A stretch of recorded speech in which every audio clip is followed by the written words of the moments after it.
Dans l'évangile de Philippe, il existe un passage que la plupart des érudits bibliques ignorent délibérément. Il décrit une nuit où Jésus était assis seul avec 5 de ses plus proches disciples dans une chambre de pierre scellée près de Béthanie.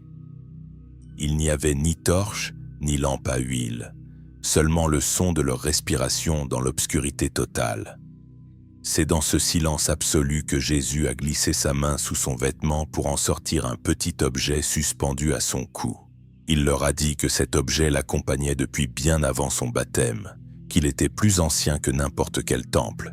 Puis, il a prononcé une vérité qui allait être effacée de toutes les archives officielles en moins de 3 siècles. Il a révélé que cet objet était fait de la seule matière que les archontes ne peuvent pas toucher. Ce n'était ni une prière, ni un rituel, mais un métal spécifique. Un métal qui, porté contre la peau d'un élu, crée une fréquence que les archontes sont physiquement incapables de pénétrer. L'Église primitive n'a pas seulement supprimé cet enseignement. Elle a fait de sa transmission un crime, traquant les communautés qui le pratiquaient pour les remplacer par des croix serties de bijoux et des icônes d'or qui ne possèdent aucune fréquence protectrice. En ce moment même, posez votre main sur le centre de votre poitrine et sentez les battements de votre cœur.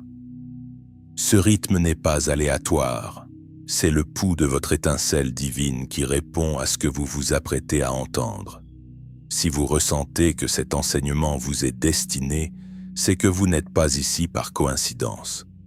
Le système tente de maintenir cette connaissance loin des pneumatiques comme vous, mais le monade vous attire vers ce que votre esprit recherche depuis toujours.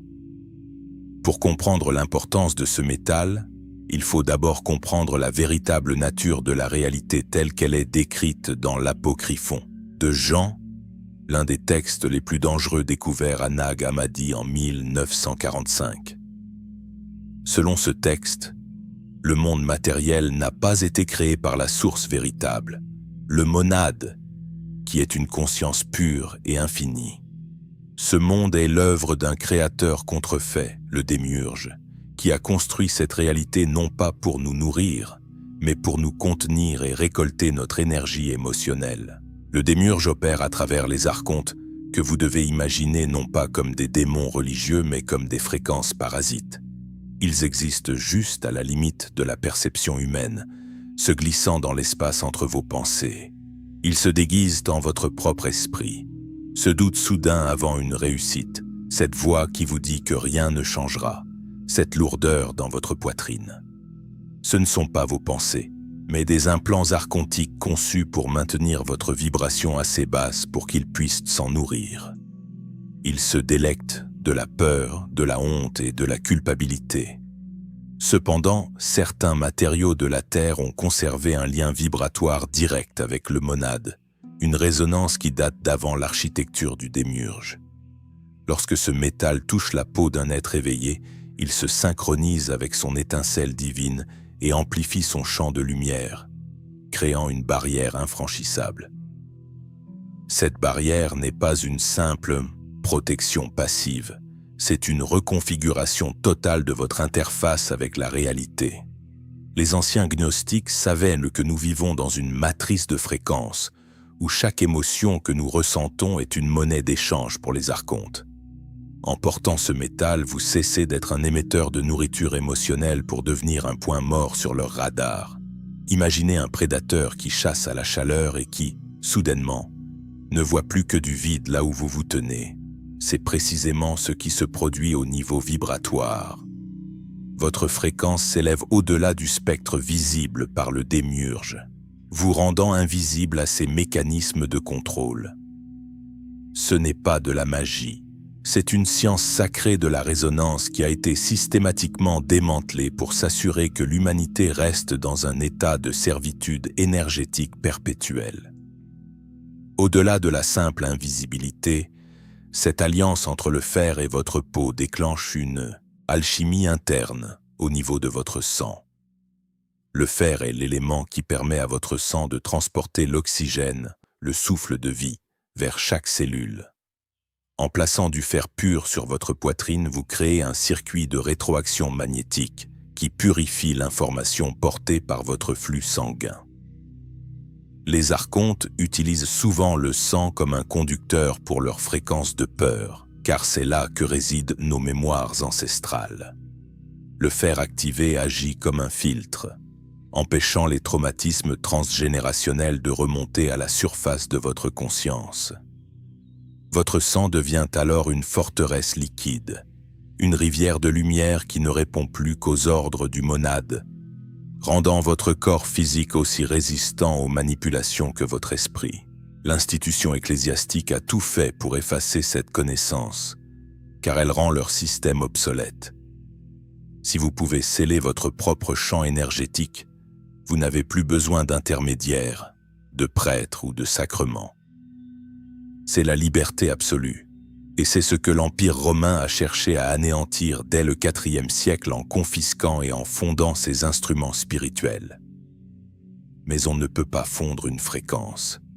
Ce savoir a survécu dans l'ombre, transmis de bouche à oreille. Le métal dont Jésus parlait cette nuit-là n'est ni l'or, ni l'argent, ni le cristal, c'est le fer.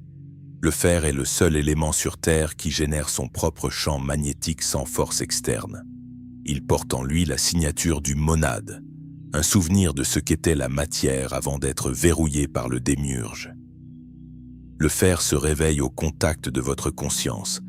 Il est fascinant de noter que le fer est le cœur même de notre planète et le noyau de notre sang. Les archontes ont tenté de corrompre notre relation avec ce métal en l'associant uniquement à la guerre, aux armes et à la destruction. Ils voulaient que nous craignions le fer ou que nous l'utilisions pour verser le sang, afin de masquer sa véritable fonction de bouclier spirituel. Pourtant, les traditions les plus anciennes, des druides celtes aux forgerons dogons, ont toujours su que le fer céleste, celui issu des météorites, possédait le pouvoir de bannir les esprits de l'ombre. Ce fer n'appartient pas à la création du démiurge, il vient de l'espace profond, du vide primordial où réside le monade. En portant du fer brut, vous portez un fragment de l'origine, une encre de réalité pure dans un monde d'illusions. Une fois le fer activé, la géométrie de votre aura change. Au lieu d'un champ poreux et irrégulier, votre énergie se structure en une forme que les anciens appelaient le vaisseau de lumière. Cette géométrie sacrée possède des angles de réfraction qui dévient littéralement les ondes de pensée négatives émises par l'inconscient collectif. Nous baignons tous dans une soupe de fréquences artificielles, de publicité subliminale et de tensions sociales conçues pour nous maintenir dans un état d'alerte. Le fer agit comme un stabilisateur de phase. Il empêche votre champ de s'effondrer sous la pression extérieure. Vous ne subissez plus l'environnement, vous commencez à l'influencer. Votre simple présence dans une pièce peut calmer les tensions et dissiper les ombres, car vous devenez un émetteur de la fréquence originelle, celle du monade, contre laquelle aucune distorsion ne peut tenir. Pour activer ce bouclier, il existe un protocole en 4 étapes que Jésus aurait transmis à son cercle intérieur. La première étape est la préparation. Vous devez obtenir une pièce de fer brute, sans revêtement, ni peinture, ni vernis. Cela peut être un anneau ou un simple pendentif qui doit toucher directement votre peau, idéalement au centre de votre poitrine, le point de radiation de votre étincelle. La deuxième étape est la reconnaissance. En sentant le poids du métal, vous ne devez pas prier, mais reconnaître silencieusement ce que vous êtes, un fragment vivant du monade. La troisième étape est la déclaration. Vous devez affirmer à voix haute que votre champ est scellé, que votre signal est porté par ce fer et qu'aucun parasite ne peut plus s'y nourrir. Enfin, la quatrième étape est la réception. 3 minutes de silence total pour laisser la calibration s'opérer. Durant ces 3 minutes de silence, vous pourriez ressentir une sensation de picotement ou une chaleur inhabituelle se diffuser depuis votre sternum. Ne craignez rien, c'est le signe que l'interface entre votre biologie et la structure atomique du fer est en train de s'aligner. Le fer agit comme un diapason. Votre étincelle divine, souvent étouffée par le bruit blanc de la société moderne, commence à vibrer à l'unisson avec la pureté du métal. Ce processus de calibration nettoie les miasmes énergétiques, ces résidus de traumatisme et de peur que les archontes utilisent comme point d'ancrage. Vous êtes en train de réécrire votre code vibratoire, de fermer les portes dérobées par lesquelles ces entités s'infiltrent dans votre psyché. C'est un retour à l'état de souveraineté originelle. Cette transformation n'est pas sans conséquence sur votre environnement social. Les textes gnostiques préviennent que celui qui porte le fer devient un étranger pour le système. Vous remarquerez peut-être que certains lieux que vous fréquentiez autrefois vous semblent désormais insupportables, ou que des conversations banales vous paraissent vides de sens. C'est parce que votre discernement vibratoire s'est aiguisé. Vous ne pouvez plus être trompé par les apparences. Les masques tombent. Les institutions qui reposent sur la peur perdront toute emprise sur vous.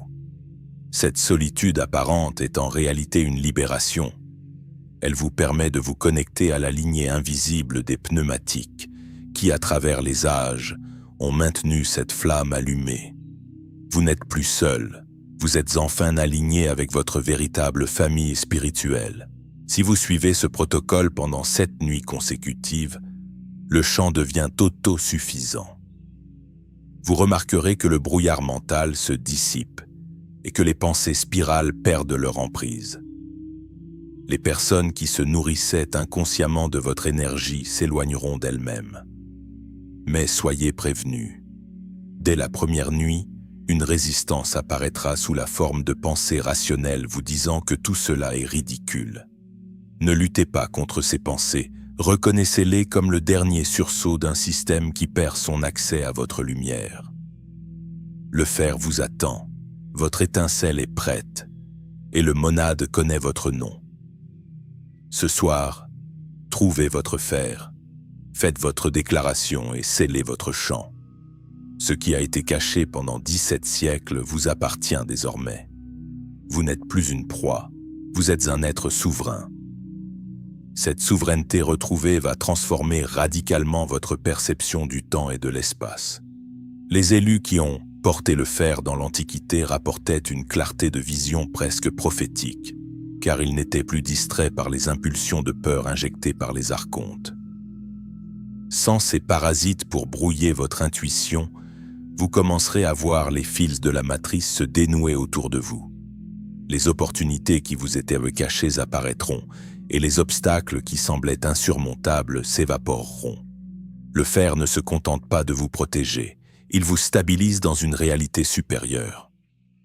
Vous devenez un pilier de lumière inébranlable dans un monde en plein chaos, un phare pour les autres pneumatiques qui cherchent encore leur chemin dans l'obscurité. Il est crucial de comprendre que ce secret n'est pas destiné à tout le monde. La majorité des gens, ceux que les textes appellent les iliques, resteront attachés à la matière et aux dogmes de l'Église ou de la science matérialiste. Ils se moqueront de cette pratique car leur étincelle est encore trop profondément enfouie sous les couches de programmation archontique. Mais vous, qui ressentez cet appel au fond de vos os, vous savez que la vérité ne demande pas de preuves, elle demande une reconnaissance. Le fer est l'outil de votre libération, un cadeau laissé par le monade à travers les mains de celui que le monde a appelé Jésus, mais qui était avant tout un maître de la fréquence et de la lumière. Sachez enfin que vous rejoignez une lignée de gardiens qui ont protégé ce secret au péril de leur vie. Des déserts d'Égypte aux montagnes de l'Himalaya, des initiés ont porté ce métal en silence, attendant le moment où la fréquence de la Terre permettrait à nouveau un éveil massif. Ce moment est arrivé. En scellant votre chant ce soir, vous honorez le sacrifice de ceux qui ont été brûlés pour avoir refusé de retirer leur pendentif de fer. Vous devenez un maillon de la chaîne qui brisera définitivement les chaînes du démiurge. Votre courage de croire à l'invisible est la clé qui déverrouille la prison de cristal dans laquelle l'humanité est enfermée depuis des millénaires. Enfin, rappelez-vous que le sceau que vous créez ce soir est éternel. une fois que la fréquence du fer a été mariée à celle de votre étincelle. La connexion ne peut jamais être totalement rompue. Même dans vos rêves, là où les archontes tentent souvent leurs attaques les plus sournoises, le fer continuera de briller. Vous marcherez désormais dans ce monde, mais vous n'en ferez plus partie. Vous serez un voyageur protégé, un ambassadeur du monade en territoire occupé. Le temps de la récolte est terminé pour vous. Le temps de l'éveil a commencé. Portez votre fer avec dignité, car il est le symbole de votre victoire sur les ombres et le gage de votre retour imminent vers la source.